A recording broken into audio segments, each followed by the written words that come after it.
Welcome to the Deep Dive. Today we're plunging into a collection of source material focused on analyzing U.S. rental properties, specifically honing in on two initial quick screening tools, the 1% rule and the 50% rule. That's right. We've gathered a stack of articles, some detailed research notes, and actually a fascinating, very practical discussion pulled from a Reddit thread.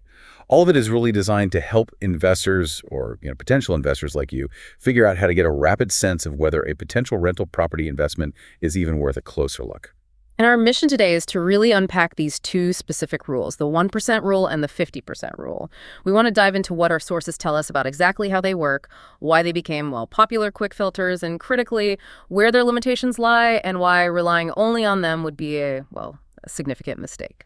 Think of this deep dive as getting the blueprint for using a powerful initial sieve, to quickly filter potential properties, but then also gaining the essential understanding of the more complex, rigorous analysis you absolutely must perform to truly evaluate a deal's potential. It's about moving from that quick glance to the full financial X-ray, really. Exactly. We've got information here that goes beyond just defining these rules. It covers related, more detailed financial metrics for deeper analysis, the crucial and often quite different financing considerations for investment properties, the always important world of tax implications for rental income, and the very real sort of boots-on-the-ground realities of property management, whether you choose to take it on yourself or, hire help. It's a comprehensive look, yeah. Starting with those initial simple tests and leading you through the layers of analysis and practicalities necessary for making informed real estate investment decisions, all based on the insights our sources provide. All right, let's stop waiting in the shallow end and jump right into the deep dive on U.S. rental property analysis, starting with that foundational 50% rule. So let's kick things off with the 50% rule. Our sources present this as a pretty foundational guideline in the real estate world, particularly noted in contexts like real estate syndication, where quick initial vetting is key. Right. But it's absolutely applicable more broadly to anyone looking at purchasing rental properties, from, say, a single-family home to a small apartment building. Yes, it's designed to be incredibly simple for that quick initial assessment. The core idea is, pretty straightforward. The rules suggest that, broadly speaking, you should expect around half a full 50% of a property's gross rental income to be consumed by its operational costs. And that's before you even think about the mortgage payment. Okay, let's unpack that. 50% sounds like, it sounds like a lot. What's the fundamental purpose of using such a high, maybe seemingly arbitrary number as a quick filter? Well, the main purpose, as the sources really highlight, is pure simplicity and efficiency. Yeah. Especially in those very early stages of property analysis. Imagine you're looking at dozens, maybe even hundreds of potential properties online or through a broker. Right. You don't have time for a deep dive on every single one initially. Exactly. Yeah. You don't have time to get detailed expense reports for all of them right away. The 50% rule gives you a rapid way to estimate potential profitability using just one number you usually have readily available, the gross rental income. So before you spend hours pulling detailed tax records, insurance quotes, management fee structures, repair histories for a specific property, you can apply this 50% rule to the expected gross income and quickly get a ballpark figure for its operating costs. It helps you assess almost instantly if the property is potentially generating enough income to even cover its estimated operating costs, still have something left over to, service debt and hopefully provide some cash flow. It's really designed to help you filter out properties that are likely non-starters financially, saving you valuable time and effort. Okay, so if this 50% estimate is supposed to cover roughly half of the income, what categories of expenses does it assume are included in that calculation? What's baked into that 50%? Yeah, the sources break down the typical expenses that this 50% is meant to encompass. A big one, often a really significant chunk of operating costs, is property taxes. These vary dramatically by location, of course, but they are a fixed recurring cost. Unavoidable. Pretty much. Then there are property management fees if you're planning to hire a company to handle the day-to-day, headaches of tenants, rent collection, maintenance. That fee, typically a percentage of gross rent, falls into this bucket. Okay. You also have to account for repairs and maintenance. Now, this isn't the big infrequent stuff like a new roof, but the regular upkeep, fixing leaky faucets, repairing fences, painting turnovers between tenants, just addressing normal wear and tear. The routine stuff. Vacancy rates are also factored in. Implicitly, this accounts for the periods between tenants when you're not collecting rent. You might estimate this as a percentage of gross income, maybe 5% or 8%, and the 50% rule is broad enough to hopefully absorb that typical vacancy. Right. And finally, property insurance is the necessary protection against various risks like fire, liability, and maybe flood or hurricane, depending on where the property is. Got it. So it's intended to cover the core operational expenses needed to keep the property running, occupied, and legal, but importantly, as you said, before the mortgage payment. Why is having this quick estimate of operational costs so critical then? Well, this quick estimate is crucial because it's your first path at determining a property's potential net operating income, or NOI. Ah, NOI.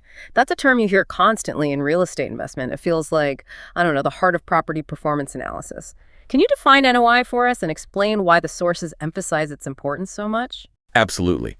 NOI is, well, it's a fundamental metric. It's defined as the property's cash flow after you've accounted for all the operating expenses we just discussed, taxes, insurance, management, routine maintenance, accounting for vacancy. Okay. But, and this is a really crucial distinction, before you factor in your specific financing costs, which is called debt service, that's the mortgage principal and interest payments, before you account for capital expenditures, CapEx, which are those larger, infrequent repair costs we mentioned. Right, the big ticket items. Exactly. And before you calculate any income taxes on your profit. So NOI represents the income the property generates purely from its operations, kind of independent of how it was financed or what major repair fund it might need down the line. Precisely. The sources highlight that NOI is critical for assessing profitability because it provides a standardized measure of the property's income-generating ability. It's really the figure most commonly used to help determine the property's market value.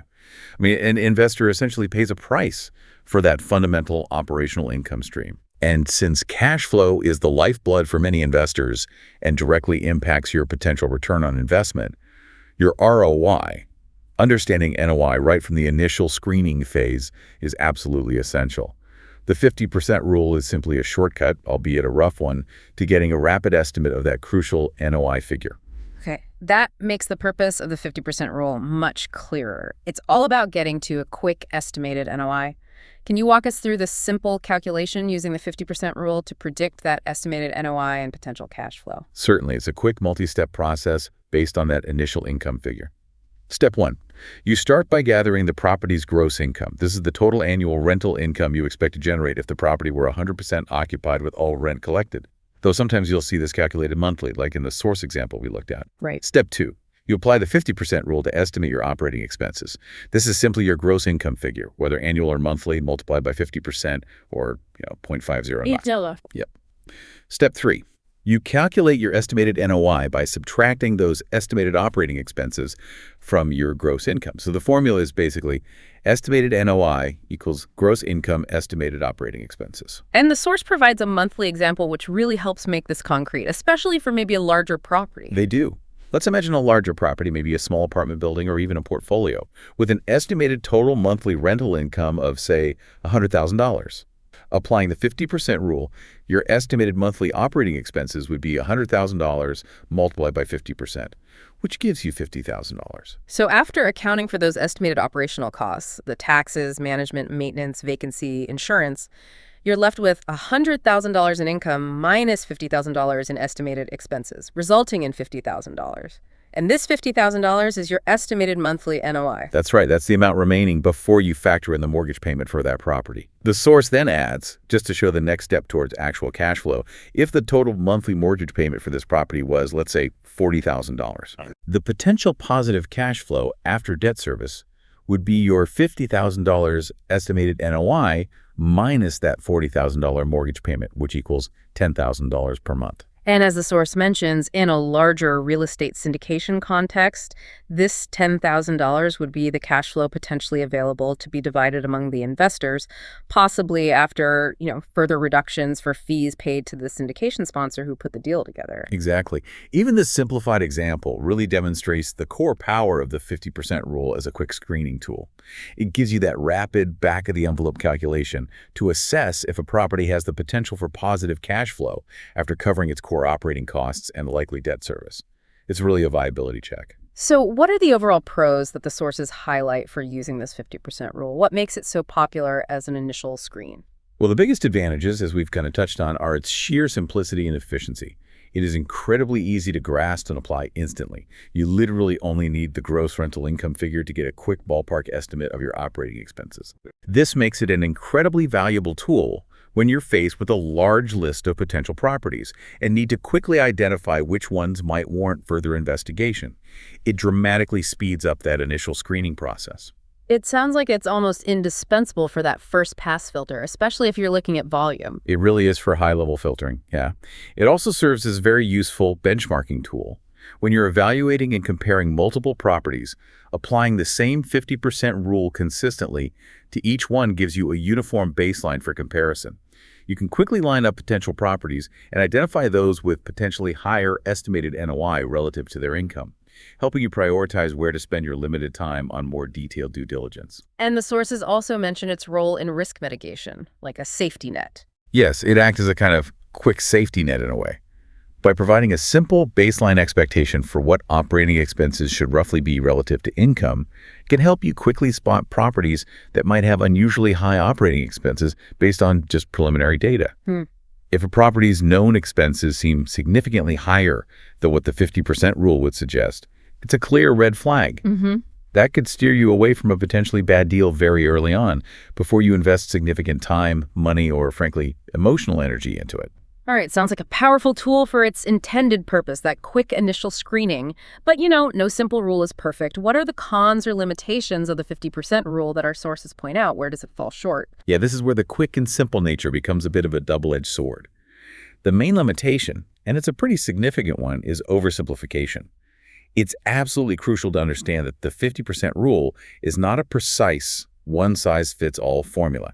It assumes a uniform expense ratio across all property types, all locations, all management styles.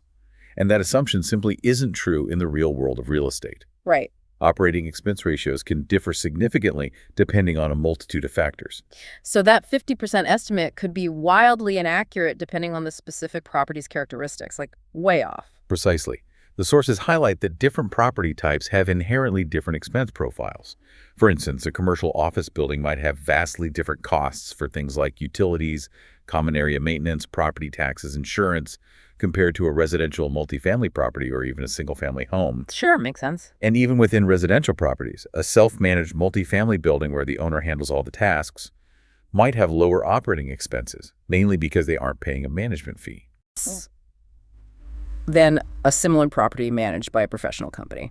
So the 50% ratio could be too high, leading you to maybe dismiss a potentially good deal, or perhaps more dangerously, it could be too low, giving you an overly optimistic view of a deal that's actually a financial drain. It really depends heavily on the specific property's characteristics, its age, its condition, and local market factors like taxes and utility costs. And critically, the source notes that the 50% rule has a major gap in its scope, something it just doesn't cover. This is arguably the most important limitation, yeah. The 50% rule only focuses on the routine, day-to-day operating expenses. It completely neglects capital expenditures or CapEx. Let's define CapEx again and maybe emphasize why ignoring it, even in that initial screen, is problematic. Okay, so CapEx stands for capital expenditures. These are the costs associated with expected but infrequent major repairs or replacements needed to maintain the property's value, structural integrity, and functionality over the long term.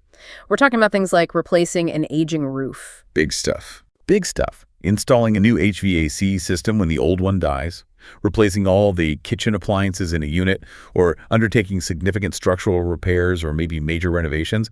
These aren't monthly bills. They are irregular, often large expenses that are absolutely essential for the long-term health and profitability of the property. So the 50% rule tells you what's left after the routine bills, the operational stuff, but it gives you absolutely no sense of the large future expenses you'll eventually face. Exactly. And failing to account for these capital costs provides an incomplete and, frankly, potentially deceptively positive picture of the property's long-term financial performance and true cash flow. You might think you have great cash flow based on the 50% rule estimate, well, if you're not setting aside funds for that new roof or furnace that you know is coming in 5 years. Yeah. That positive cash flow is kind of an illusion waiting to be shattered by a massive, potentially unexpected expense. The sources even mention that for a deeper understanding of CapEx, specifically in commercial real estate, there's research available highlighting that this is a complex topic that goes well beyond just a simple percentage rule. Okay, so the key takeaway for the 50% rule is that it's a powerful, useful starting point for getting a quick, rough estimate of NOI and potential cash flow because of its inherent simplicity and efficiency. Yes, absolutely. It's a fantastic initial filter, helping you decide which properties deserve more of your time. Hmm? But, and this is the big but, you must understand its limitations. Its oversimplification and, crucially, its exclusion of capital expenditures mean that it is just the very first step. It absolutely must be followed by thorough property-specific due diligence, where you get actual numbers for taxes, insurance, realistic vacancy rates, and importantly, create a realistic plan and budget for CapEx based on the property's actual condition and age. It's a preliminary screen, not the final, definitive analysis of a property's financial health. Got it. A useful tool, but definitely not the whole toolbox. All right, so the 50% rule gives us that quick estimate of operating costs relative to income. Now, let's turn our attention to the other key quick screening tool highlighted in our sources, the 1% rule. The 1% rule, yeah. It's another very popular, very simple metric used primarily as a rapid price-to-rent guide. It helps investors quickly gauge if a property's potential rental income is, let's say, reasonable compared to its purchase price. What's the most common version of this rule that the sources discuss and that most investors, generally refer to? The overwhelming consensus, and the definition used across the sources we looked at, is that the monthly rent you can expect to charge for a property should equal at least 1% of the property's market sales value or its purchase price. So, using the classic example you often hear, if you're looking at a single-family house that's listed for sale at $100,000, the 1% rule suggests that to be considered a potentially viable investment, at least based on this initial metric, it should be able to rent for at least $1,000 per month. 100K, 1%, $1. Precisely. The purpose, as one source very clearly states, is that you should be wary of a property where the total expected monthly rents do not meet or exceed 1% of the price you would pay for that property. It's designed as a simple initial test, right? To see if the potential income stream, which is really the core of a cash flow investment, is even in the ballpark of justifying the initial capital outlay on the purchase price.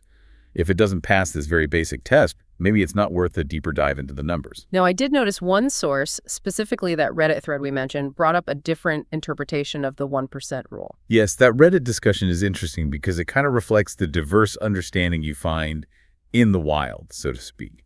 One user in that thread mentioned a less common interpretation where the 1% is calculated based on the principal borrowed rather than the full purchase price. Ah, okay. Different base. Yeah, different base. However, the clear consensus within the sources, and the definition most widely understood and used by investors, leans heavily towards the 1% the purchase price or value definition.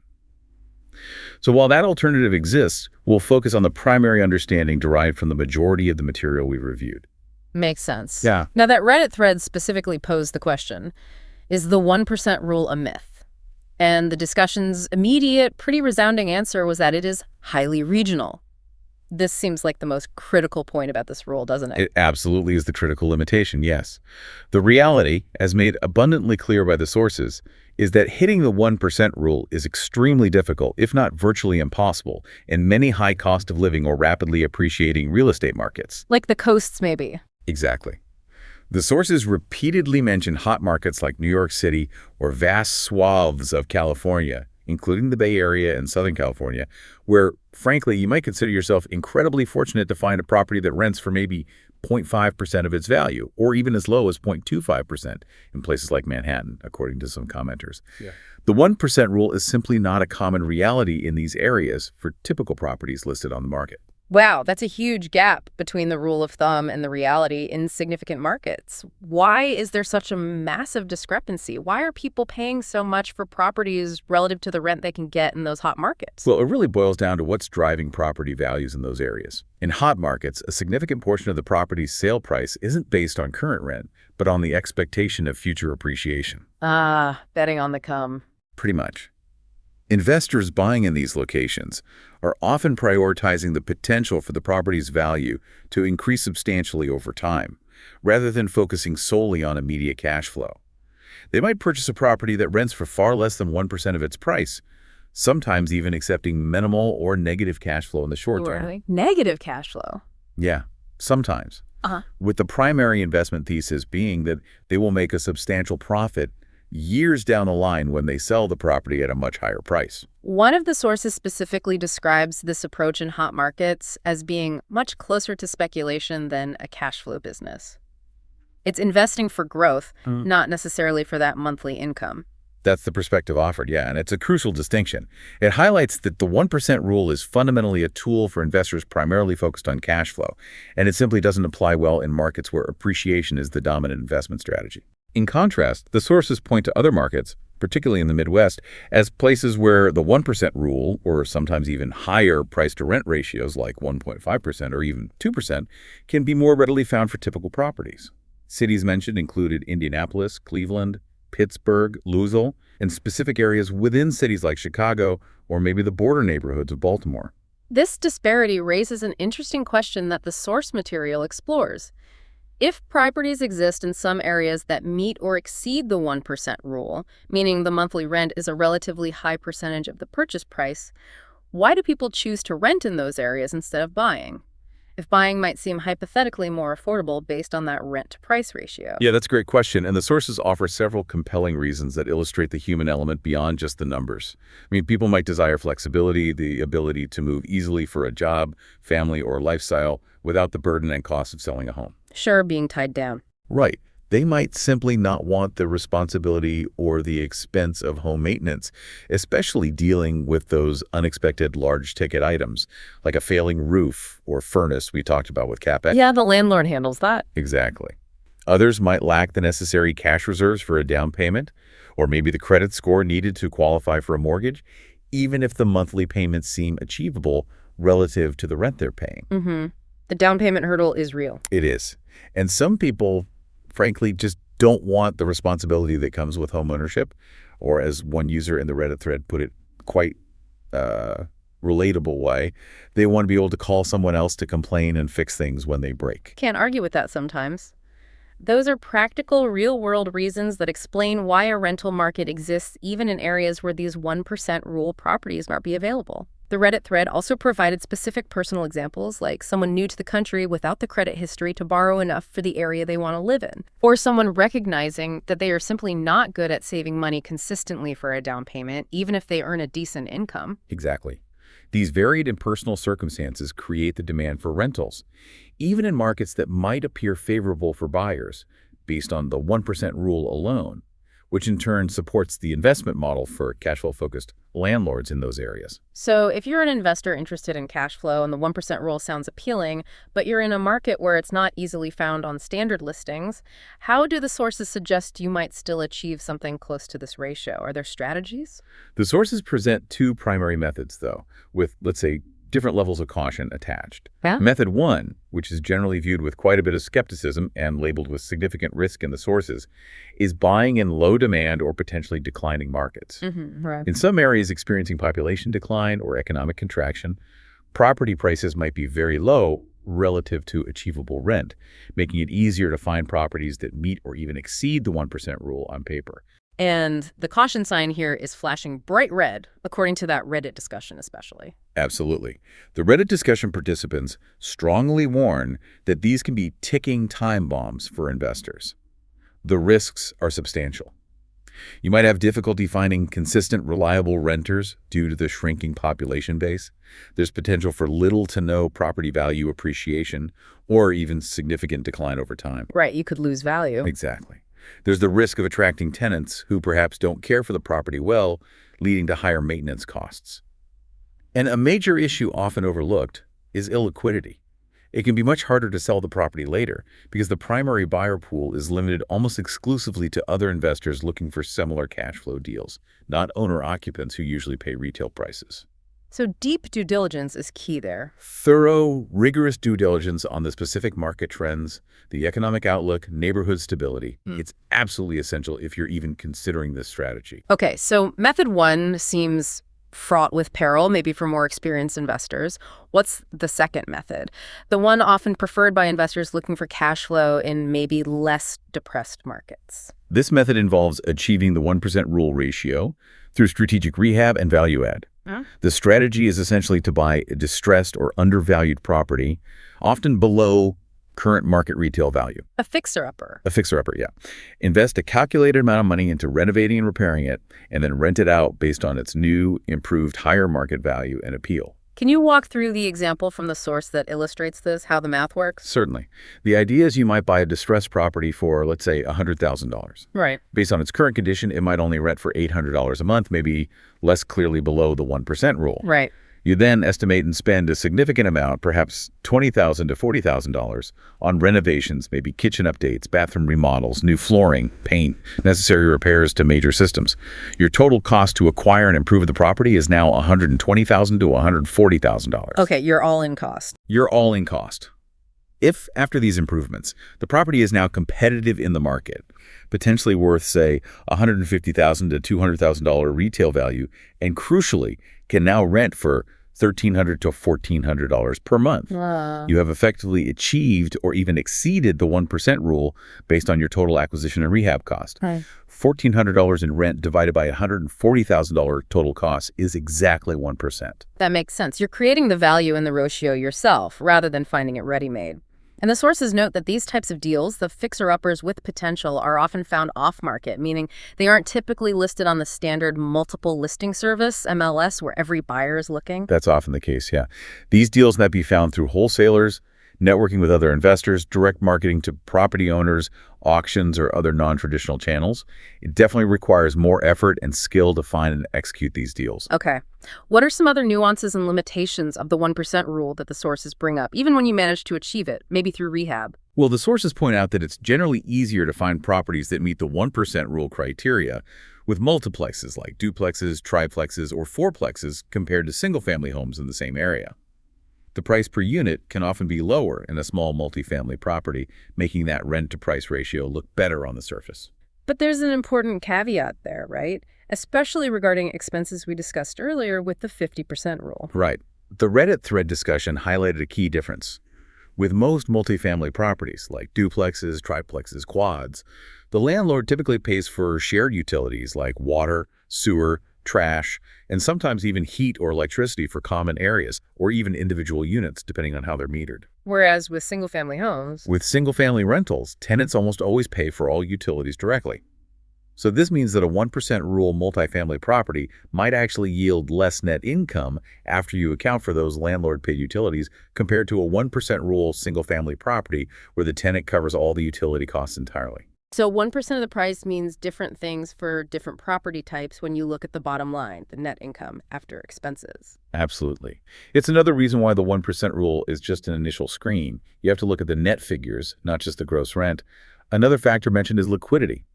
Single-family rentals are generally considered more liquid, easier, and faster to sell. Right. Bigger buyer pool. Exactly, because the potential buyer pool is much larger. It includes both owner-occupants looking for a home and investors looking for a rental. Multiplexes, on the other hand, are bought almost exclusively by other investors, which can make them less liquid if you need to sell quickly or in a down market. And it's crucial to reiterate, as the sources do repeatedly, that the 1% rule is purely a guideline or a starting point. It's based on the relationship between gross rent and purchase price. Hitting 1% or even 1.5% doesn't automatically guarantee that a property is a good investment or that it will generate positive cash flow after accounting for all expenses, including the mortgage payment, those CapEx reserves, property management, vacancy, everything else. Yeah, one user in the Reddit thread made this point really well by kind of combining the rules. They calculated that a property meeting the 1% rule, and assuming it also fits the 50% expense ratio guideline, which is a big assumption, Right. would likely only bring you close to break-even cash flow or maybe a very small monthly profit before you even factor in the mortgage payment and any potential appreciation or tax benefits. It's really just a starting point. Okay, so to wrap up the 1% rule, it's a simple screen comparing potential gross rent to the purchase price. It's highly variable by geographic location, very difficult to achieve in markets driven heavily by appreciation. Correct. While it might not be possible everywhere, it can be found in certain cash flow-focused markets, though those often come with their own risks, or potentially created through a strategic value-add rehab strategy. But it's fundamentally a simple initial filter, a checkpoint, to see if the potential gross income is somewhat proportional to the cost. Not a comprehensive analysis of whether the deal is truly profitable after all factors are considered. You absolutely need to dig deeper. You have to run the full numbers. Which brings us perfectly to the next critical phase. While the 1% and 50% rules are excellent for those initial quick checks, filtering a large list, our sources are very clear that they are just the entry point. They are part of a much, much larger picture in real estate analysis. To truly understand a property's potential and whether it aligns with your goals, you need to move beyond the quick screens and run the full numbers, analyzing profitability in detail. Yes, exactly. Those quick rules might get you interested in property or help you quickly discard it, but they don't tell you the whole complex story about a property's long-term financial performance, the risks involved, or the true return you can actually expect to achieve. And for the vast majority of real estate investors focused on rental properties, especially those maybe using the 1% rule as a guide, the ultimate goal is positive cash flow, right? That's what they're aiming for. That is the desired outcome for a significant number of people investing in rental real estate, receiving consistent, positive monthly cash flow from their properties. That's often the primary motivation. So let's define cash flow clearly in the context of rental properties, as outlined in the sources. What does it really mean? Put simply, cash flow is the actual movement of money in and out of the property on a regular basis, usually looked at monthly. It's your total income from the property, which primarily comes from rent collection, but as the sources note, can also include other fees like late fees, pet fees, maybe laundry income, things like that. Okay, all the income. All the income minus all of your expenses associated with that property. And when we say all expenses here, unlike the 50% rule's limited scope, we mean everything. The operating expenses, taxes, insurance, maintenance, management, vacancy allowance, plus your mortgage payment, which is called debt service, plus funds you should be setting aside for capital expenditures, CapEx, plus any other costs like utilities you might pay as the landlord, HOA fees, etc. Everything out. So positive cash flow means that after paying every single bill related to the property for the month, including saving for the future big stuff, you still have money left over in your pocket, or at least in the property's bank account. Exactly. More money came in that month than went out. That leftover amount is your positive cash flow. Negative cash flow obviously means the opposite. Your total expenses exceeded your total income, and you had to put money into the property that month from other sources just to cover the bills. Clearly, positive cash flow is the target for most investors. The sources provide a simple example of calculating basic cash flow, just to illustrate. They do. A straightforward illustration is a property bringing in, say, $800 in monthly rent. Let's say, for simplicity in this example, the total of all other monthly expenses, including the mortgage payment, taxes, insurance, and allocation for utilities if applicable, routine maintenance, and importantly, setting aside funds for CapEx, comes to $680 per month. Okay. Your simple cash flow calculation would be $800 income minus $680 total expenses, leaving you with $120 in positive cash flow per month. And that $120 is the money you actually pocket that month, or that stays in the property's account after all financial obligations, current and future estimated, are met? Correct. It's the actual bottom line for that specific month, assuming your estimates are accurate. Now, the sources acknowledge a common question investors ask. What is considered good cash flow? And they are very clear that this answer is not universal at all. It varies dramatically depending on the specific investment type, single family versus multifamily, the geographic location of the property, and very importantly, the individual investor's goals and overall investment strategy. So there's no single dollar amount or percentage that everyone agrees is good cash flow, no magic number. Not at all. What feels like good cash flow is really relative. Generally speaking, the sources suggest that receiving maybe $100 to $200 per unit per month can be considered a solid target for positive cash flow by many investors. This is the net profit per unit after all expenses are paid, but importantly, before you consider the personal income taxes you'll eventually owe on that rental profit. Right, got to pay Uncle Sam eventually. But you stressed earlier that this number, even $100, $200, needs to be viewed in context, particularly against the property's cost. Absolutely crucial context, yes. $150 in monthly cash flow on a property you purchased for $100,000 represents a very different rate of return on your invested capital compared to achieving $150 in monthly cash flow on a property that cost you $800,000. Big difference. Huge difference. The initial purchase price, and just as importantly, the amount of cash you had to put into the deal, your down payment, closing costs, any initial rehab costs, are essential pieces of the puzzle when evaluating if the cash flow, whatever its dollar amount, is truly good for you and your investment strategy. It's about the return on your invested cash. Ultimately, though, any positive cash flow is generally better than negative cash flow, right? Right. Yes. The sources highlight that any amount of positive cash flow, even if it seems small on the surface, is generally considered a positive outcome. Positive cash flow means the property is self-sustaining financially and contributing positively to your finances, not draining them. It can lead to higher overall profit over time. It provides opportunities to reinvest that cash flow back into the property, maybe accelerating CapEx replacements or into other investments. And importantly, it serves as a crucial safety net, a buffer, to cover those inevitable, unexpected expenses that will pop up eventually. Yeah, the emergency fund. Exactly. Just breaking even consistently or consistently being slightly negative might not be considered worthwhile for the significant time, effort, risk, and capital involved in owning and managing a rental property. You want it to work for you. Okay, so to move beyond the oversimplified 1% and 50% rules and get to that detailed cash flow picture, our sources introduce several other related metrics and calculations that are essential for a more thorough financial analysis. These are the tools you use after the initial filter when you're getting serious about a property. Exactly. These calculations allow you to build up the full picture of the property's financial performance, moving from the top line down to the bottom line. Let's run through some of the key ones mentioned in the materials. First, we have gross scheduled income, GSI. This is the theoretical maximum income, the absolute best case scenario. It's the total potential rent the property would generate over a year or a month if it were 100% occupied every single day with every single penny of rent collected on time. The dream scenario. But reality usually involves some vacancies and maybe tenants who don't pay. That brings us to gross operating income, GOI. Correct. GOI takes that theoretical GSI and makes it more realistic. You start with GSI, then you subtract an allowance for vacancy and credit loss, accounting for periods when units are empty between tenants or when tenants unfortunately don't pay their rent, and then you add in any other income sources that aren't base rent, like maybe income from laundry machines, pet fees, application fees, or parking fees if applicable. GOI is your estimated actual collected income from the property. Okay, closer to reality.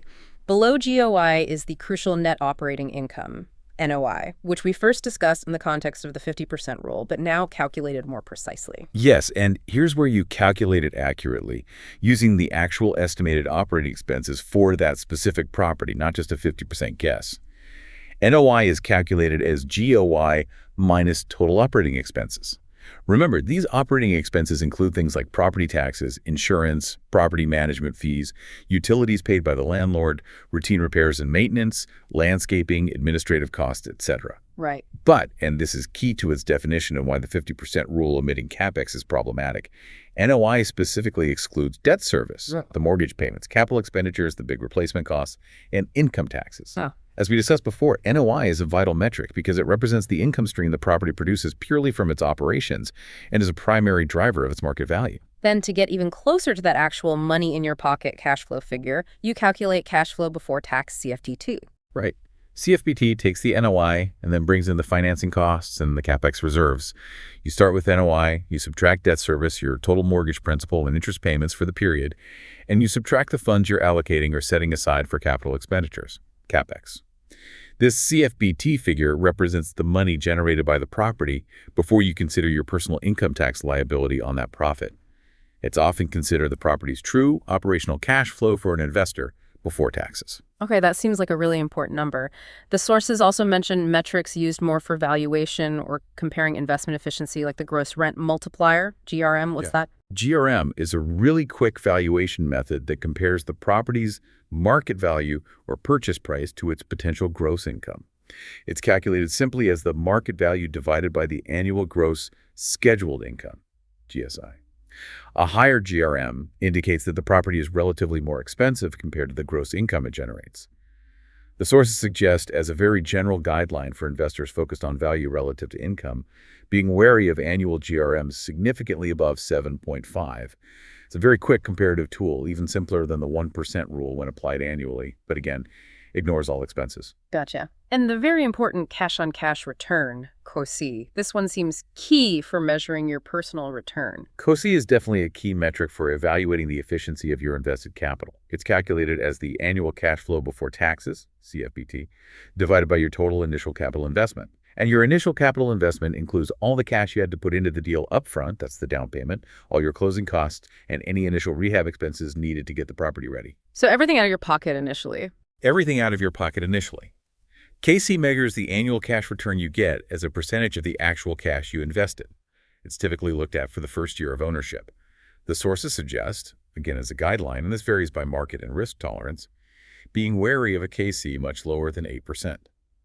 The implication is that if your cash-on-cash return is significantly less than that, considering the risks and illiquidity of real estate, your money might potentially be better deployed elsewhere. Makes sense.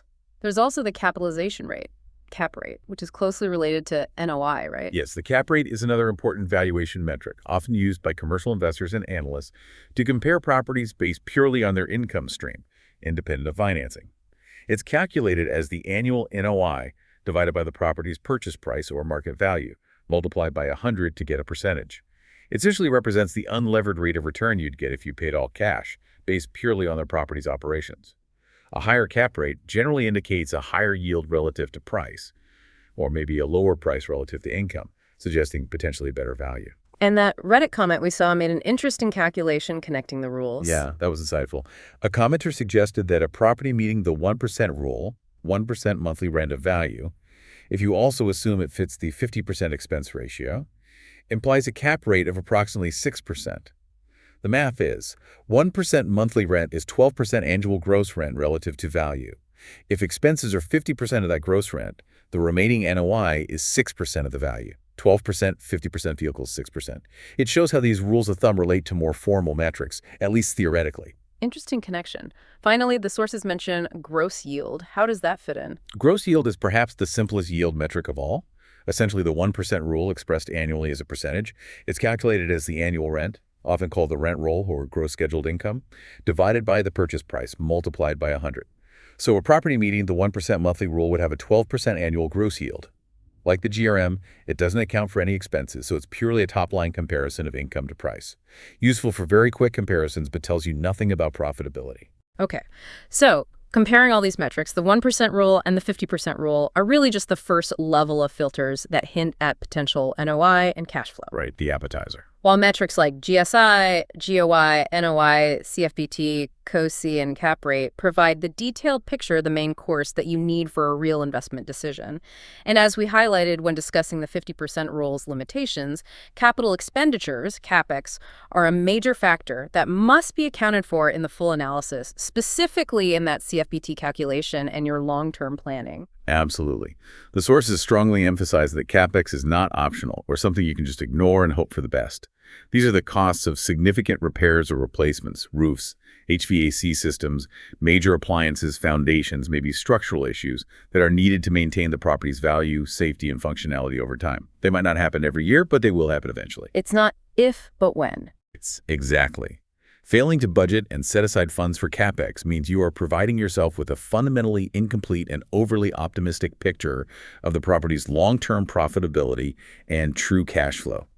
It's crucial for understanding your actual financial return over the property's entire lifespan. You really need a realistic CapEx budget based on the property's specific age, condition, and the expected lifespan of its major components. Ignoring it is just asking for trouble down the road. Okay. Beyond the operational costs, CapEx, and debt service, taxes are another significant factor that directly impacts the actual net profit an investor gets to keep. Can't forget taxes. Never forget taxes. That's right. Rental income is considered taxable income, and the sources stress the absolute necessity of accounting for your tax liability to understand your actual spendable profit. Your net rental income, which is calculated after deducting all eligible expenses, is typically added to your other income, like from your job, and taxed at your regular personal income tax rate. This means if you're in a higher income tax bracket, a larger percentage of your rental profit will go to taxes. However, the good news, as the sources point out, is that there are numerous expenses associated with running a rental property that are tax deductible, which can significantly reduce your taxable rental income. Yes. This is a critical area where understanding the rules can really save you money. The sources list many common deductible expenses: costs for maintenance and cleaning, the cost of replacing appliances or HVAC systems, though the rules can be tricky on repair versus improvement. Mortgage interest paid, often the largest deduction, especially in the early years of a loan. Property insurance premiums, property taxes you paid, advertising costs to find tenants, property management fees if you hire someone, HOA or condo fees if applicable, utilities you pay for as the landlord, legal and professional fees, like costs associated with tenant screening or, unfortunately, eviction, and even expenses related to vacancy periods, like maintaining the property while it's empty. And perhaps the most significant non-cash deduction, the one that confuses a lot of people, is depreciation. Depreciation is definitely a powerful tax concept, yeah. It allows you to recover the cost of buying and improving the property over its useful life, as defined by the IRS, without actually spending cash each year on depreciation itself. For residential rental property placed in service after 1986, the sources state it's generally depreciated using the Modified Accelerated Cost Recovery System, or MCRS, over 27.5 years. 2.5 decades, wow. Yeah. You effectively get to deduct a portion of the property's building value, not the land value, each year for over 2.5 decades, which reduces your taxable income even if you had positive cash flow that year. So even if you're making money in cash flow, depreciation can sometimes make your rental activity appear as a loss on paper for tax purposes, potentially offsetting other taxable income you might have. Exactly. It's a major tax benefit of owning rental property that significantly impacts your net return after taxes. It's often called a phantom deduction because you don't write a check for it, but it reduces your tax bill. Another important tax concept mentioned is the Section 1031 exchange. All right, the 1031 exchange, also known as a like-kind exchange. This is a provision in the tax code that allows real estate investors to defer paying capital gains taxes when they sell an investment property, provided they reinvest the proceeds into a like-kind replacement investment property within specific, quite strict timeframes. The capital gains tax isn't eliminated, but it's deferred, potentially indefinitely if you keep exchanging, until the replacement property is eventually sold without being reinvested. That sounds like a huge tool for investors looking to trade up or maybe expand their portfolio over time without losing a large chunk to taxes immediately on each sale. It's a very powerful strategy for building wealth in real estate over the long term, yes. But the sources add a crucial overarching note about navigating all these rental property taxes. They strongly recommend working with a qualified, experienced tax accountant who specializes in, or at least understands, real estate investments. Rental property tax laws are complex, they're constantly subject to change, and they require meticulous record keeping to maximize legitimate deductions and ensure compliance. Trying to figure it all out yourself, especially with things like depreciation recapture or passive activity loss rules, can lead to missed opportunities or worse, costly mistakes and IRS audits. Get professional help. Sound advice. And speaking of record keeping, accurate calculation of cash flow, NOI, and tracking all those tax-deductible expenses requires meticulous financial tracking, right? You can't just guess. Oh, it's absolutely fundamental to running a successful rental property business. You need accurate, organized tracking of every dollar coming in and every dollar going out. The sources mention various types of property management software options available today, things like Landlord Studio, Appfolio, Buildium, Tenant Cloud, Cozy, which is now part of Apartments.com, Rent Manager, and others. So tools to help manage it all. Exactly. These tools can help you manage tenants, collect rent online, track all income and expenses accurately, generate essential financial reports like profit and loss statements needed for your accountant, Schedule E for taxes, or maybe a trailing 12-month report if you're refinancing or selling, and ensure you don't miss any legitimate tax deductions. One source even cited a study suggesting investors using such software saved on average $500 more per property annually just through better tracking of deductible expenses compared to those using spreadsheets or manual methods. Wow, that adds real dollars to your bottom line, especially if you have multiple properties. It sounds like robust financial tracking software could quickly pay for itself. Very likely, yes. Both in save taxes and save time and reduced errors. So we've covered the initial quick screens, the detailed financial metrics, the importance of CapEx, taxes, and even the financing differences. But real estate investment involves more than just spreadsheets and calculations, doesn't it? Our sources also delve into the practical realities and considerations beyond the numbers, the day-to-day operations, and crucial steps to protecting your investment in the real world. That's right, because even if your pro forma financial projections look absolutely fantastic based on all the numbers we've discussed, things can and often do go wrong in reality, negatively impacting your actual cash flow and profitability. The real world intrudes. What are some of those real-world factors, those curveballs that can derail even the best-looking numbers on paper? Well, the sources highlight unexpected maintenance issues as a major one. A property might look good on paper, pass inspection, but things break, often at the worst times. One Reddit user shared some recent painful examples from their own experience, dealing with a building-wide bedbug infestation requiring expensive treatment across multiple units. Yeah, needing unexpected paint touch-ups or even full repaints between tenants that weren't budgeted, replacing a broken entry gate for security, and facing costly plumbing problems requiring emergency plumber call-outs at premium rates. These are expenses that probably weren't in the routine maintenance budget, but they hit your cash flow hard and fast when they occur. And other major issues often revolve around the tenants themselves, right? Absolutely. Unpaid rent is a direct hit to your income stream. Suddenly, that expected cash flow for the month is just gone. Yeah. This can then lead to the costly and often time-consuming process of evictions, which involve not just legal fees and court costs, but also the continued loss of rent during the eviction process itself and the subsequent vacancy period while you fix up a unit and find a new tenant. It compounds quickly. It does. Tenants can also cause significant damage to the property, sometimes accidentally, sometimes negligently, potentially exceeding the security deposit you hold, and requiring expensive repairs out of your pocket before the unit can be re-rented. And just having high vacancy rates units sitting empty for longer than you expected between tenants directly reduces your collected income while your holding costs, mortgage, taxes, insurance, utilities, keep ticking along. So even with a property that looks great on paper, you need to be prepared for these potential challenges and have contingency funds. On the flip side, if a property's actual cash flow isn't meeting your goals, either initially or maybe after a period of ownership, the sources suggest strategies for potentially increasing it. You're not necessarily stuck. Yes, there are definitely ways to optimize performance, assuming the underlying property and market are decent. A key strategy is focusing on reducing vacancy rates. This involves having effective systems for quickly marketing the property when a vacancy occurs, efficiently and thoroughly screening applicants to find reliable tenants who pay on time and take care of the place. Tenant screening is huge. Huge. And providing good tenant relations and service to encourage those good tenants to stay longer, reducing turnover costs.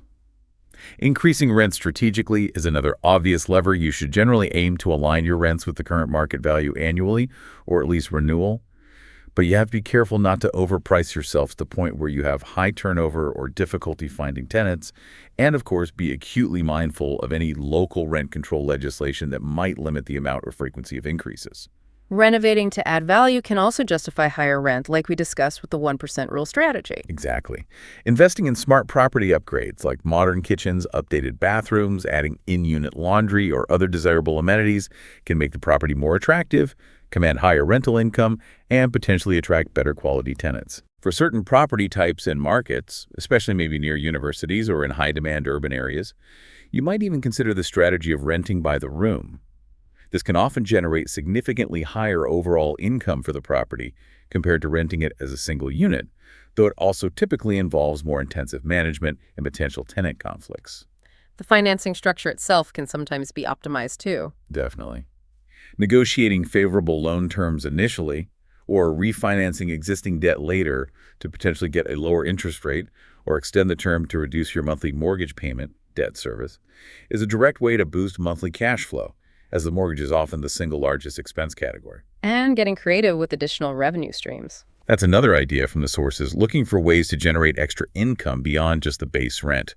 This could involve things like charging monthly pet fees if you allow pets, renting out a separate garage or storage space on the property, or perhaps installing income-generating amenities like vending machines or coin-operated laundry machines in common areas if it's a multifamily property and makes sense for the tenant base. Little things can add up. They can.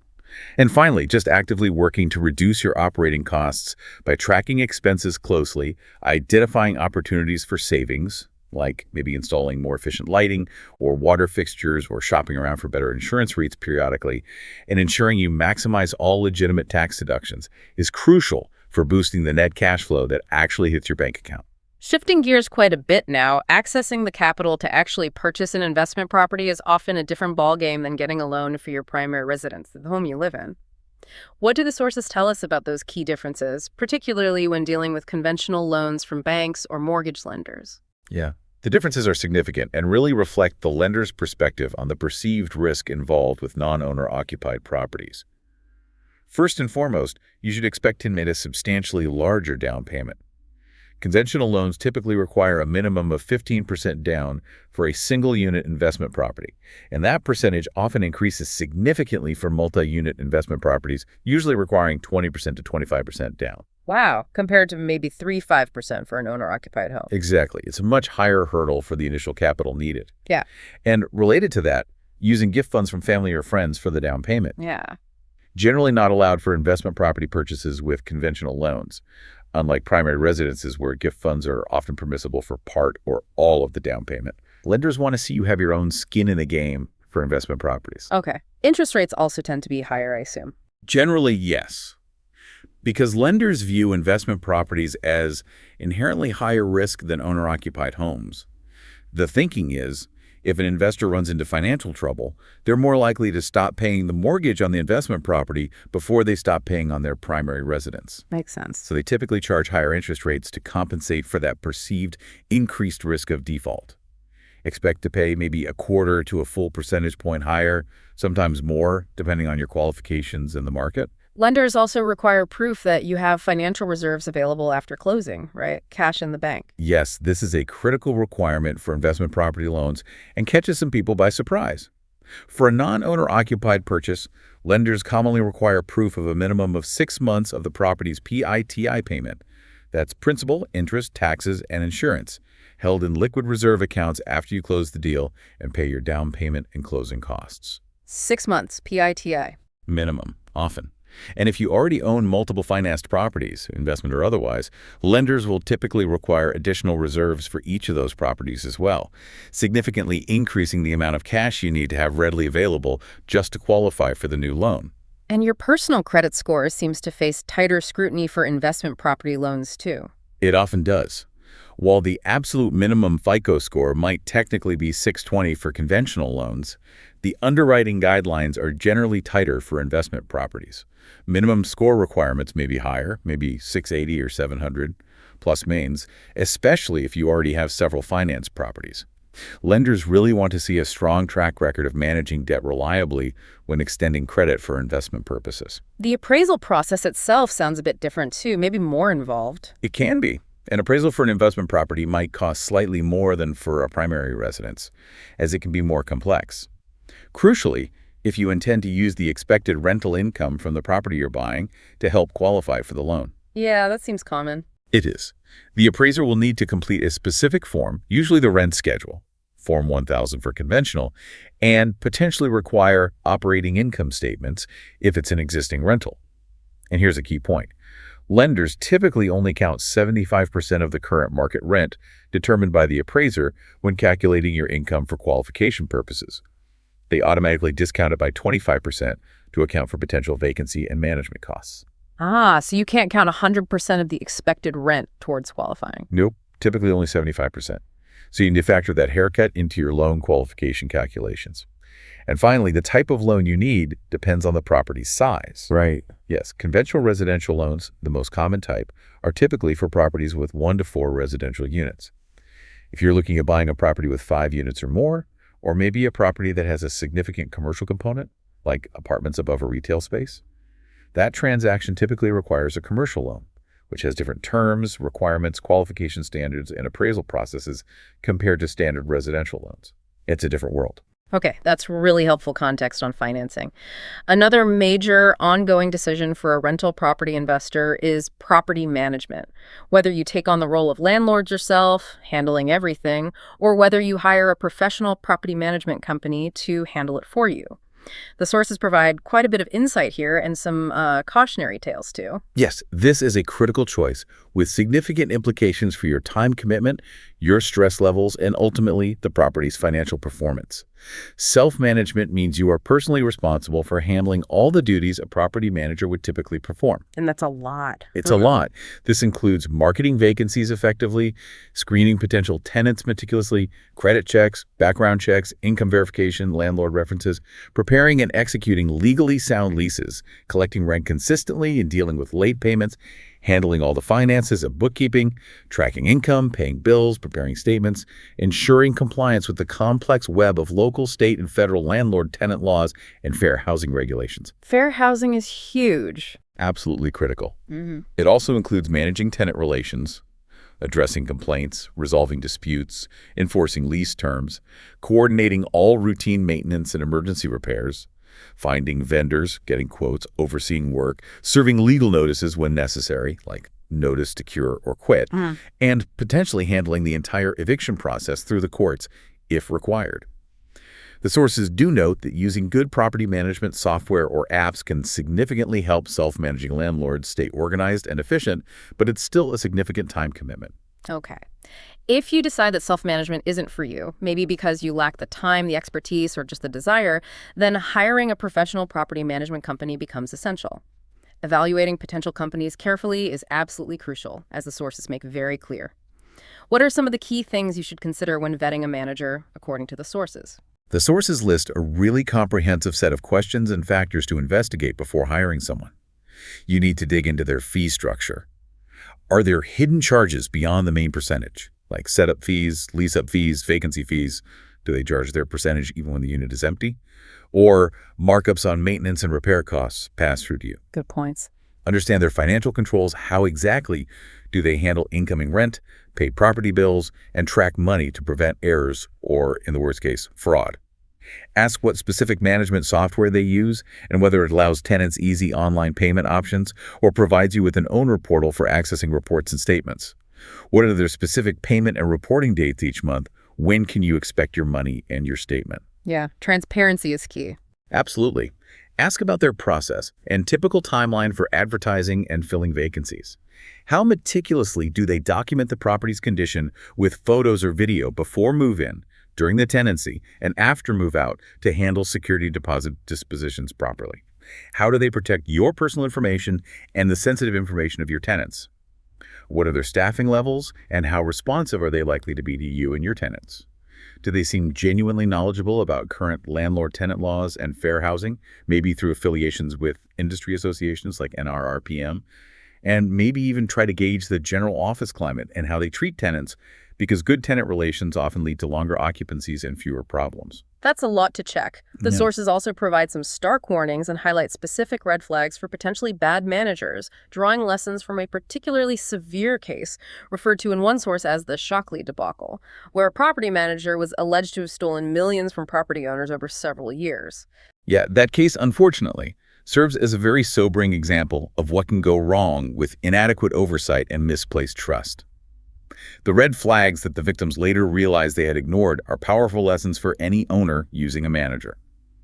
Things like calls and emails frequently not being returned or answered promptly, financial reports being consistently late, completely non-existent, or ridiculously simple, maybe just a single number with no backup detail or invoices. No transparency. Exactly. Not receiving copies of paid invoices for expenses listed on the statement, noticing discrepancies or unaccounted for money in their monthly statements, or having properties sit vacant for extended periods without clear communication about marketing efforts or prospective tenant feedback. These were all warning signs in that case.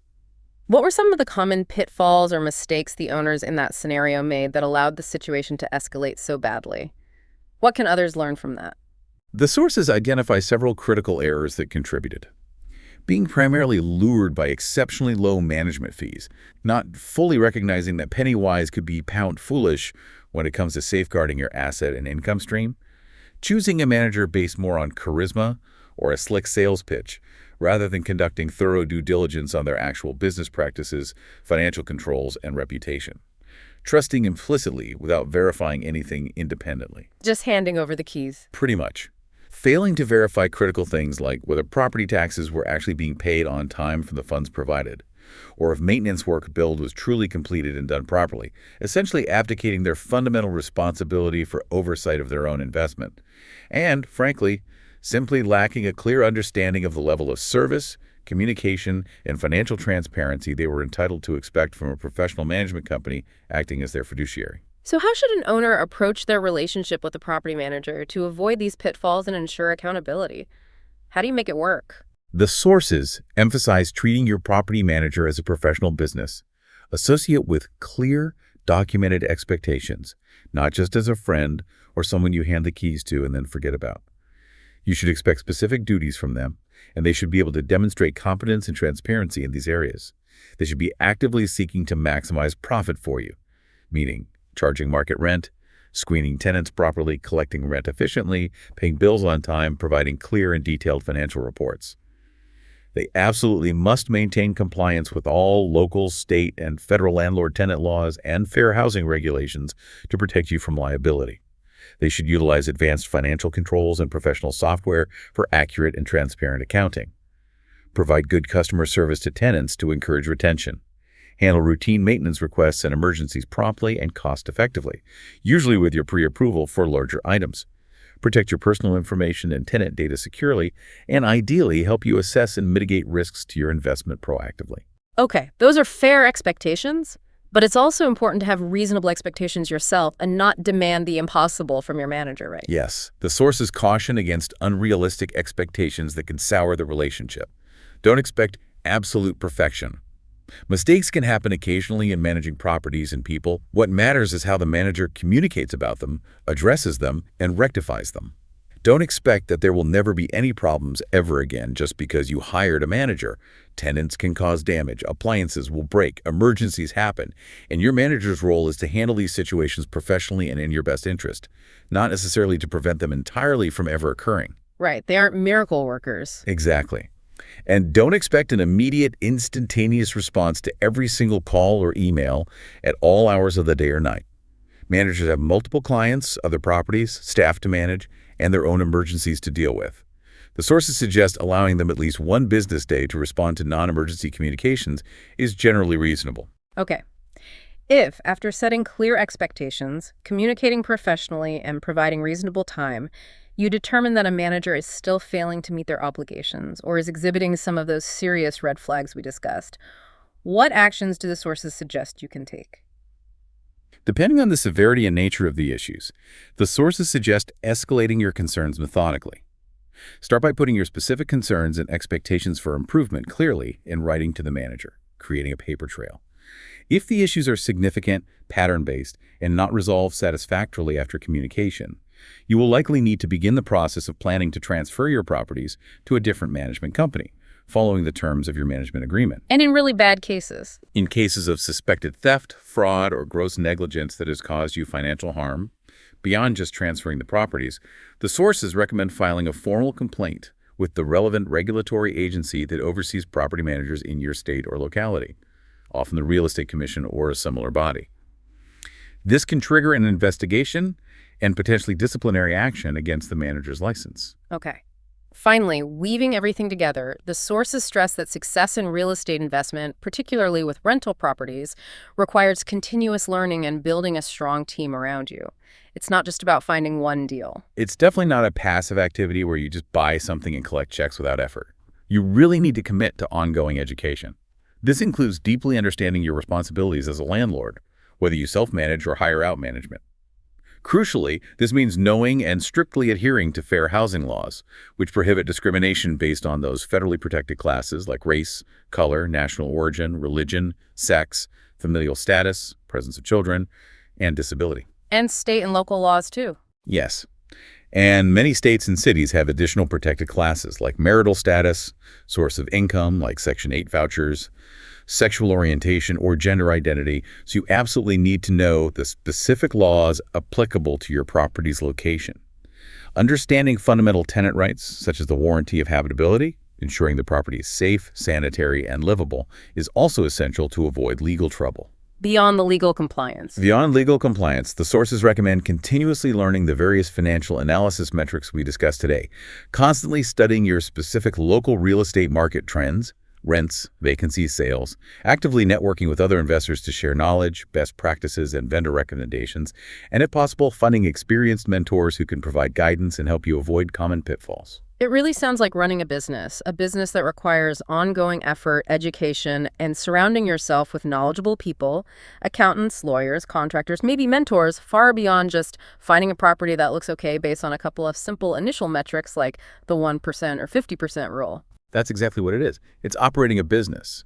And those rules are just the very first step in evaluating a potential business opportunity.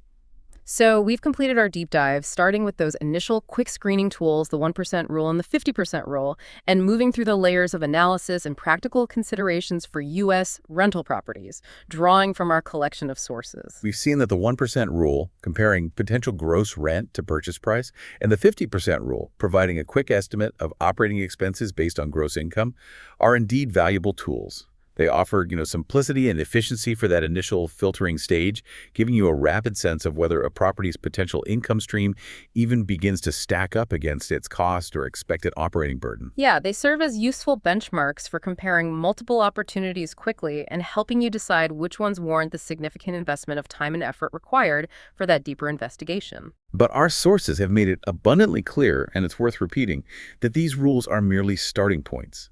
They are guidelines, filters, rough estimates. They are absolutely not guarantees of a profitable investment, and relying solely on them would be a critical, potentially costly error. A true comprehensive understanding of a property's potential requires digging into the full, detailed numbers. That means moving from estimated income and expenses to calculating more granular metrics like gross operating income and, most importantly, net operating income based on realistic, property-specific figures. It involves understanding your true cash flow before tax, which necessitates accurately accounting for your specific debt service or mortgage payments, and crucially, budgeting and setting aside funds for capital expenditures, those inevitable large repair costs that the simple rules completely ignore, but which profoundly impact long-term profitability. Right. It also requires navigating the often different landscape of financing for investment properties compared to primary homes, understanding the significant impact of taxes on your actual retained profit, leveraging available deductions like depreciation, and being aware of strategies like the 1031 exchange to potentially defer gains. And beyond just the financial analysis, success really hinges on the practical realities of property management. Whether you take on that demanding role yourself or carefully select and diligently oversee a professional manager, learning from the mistakes highlighted in some of those severe cautionary tales we discussed. Ultimately, what makes a property have good cash flow or be a worthwhile investment is not determined by a single universal number or formula from a rule of thumb. It is highly specific to your individual investment goals, the unique characteristics of the property itself, the dynamics of its local market, and your overall strategy as an investor. And as you evaluate any potential investment property, it's important to remember that the income you project and the expenses you estimate are living figures, influenced by a multitude of dynamic variables from broad economic and market conditions to the unpredictable behavior of tenants to the specific age and condition of the physical property and its systems.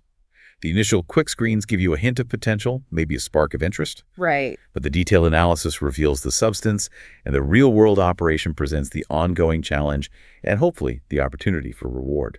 This brings us to a final thought for you to consider as you process all the layers we've discussed today. Given the inherent uncertainties in real estate investment and the absolute necessity for thorough, multifaceted due diligence that goes far beyond the simplicity of quick rules like 1% or 50%, how do you personally plan to balance the desire for fast, actionable initial screening metrics with the demanding requirement of that comprehensive analysis? And thinking about the real-world operations and potential unexpected events, the surprise roof leak, the extended vacancy, the difficult tenant issue, what role do these unpredictable factors play in shaping the actual total returns you might see over time? Especially when you consider not just the monthly cash flow number, but also the impact of loan amortization, paying down the mortgage principal over time, potential appreciation or depreciation in the property's value, and the significant benefits or costs associated with taxes. Consider how those different facets of return cash flow, equity buildup, appreciation, tax savings, and the inherent risks interweave. And think about how those initial quick screens serve as just the very first signal, the starting gun, in that much larger, more complex, and potentially rewarding journey of successful real estate investment.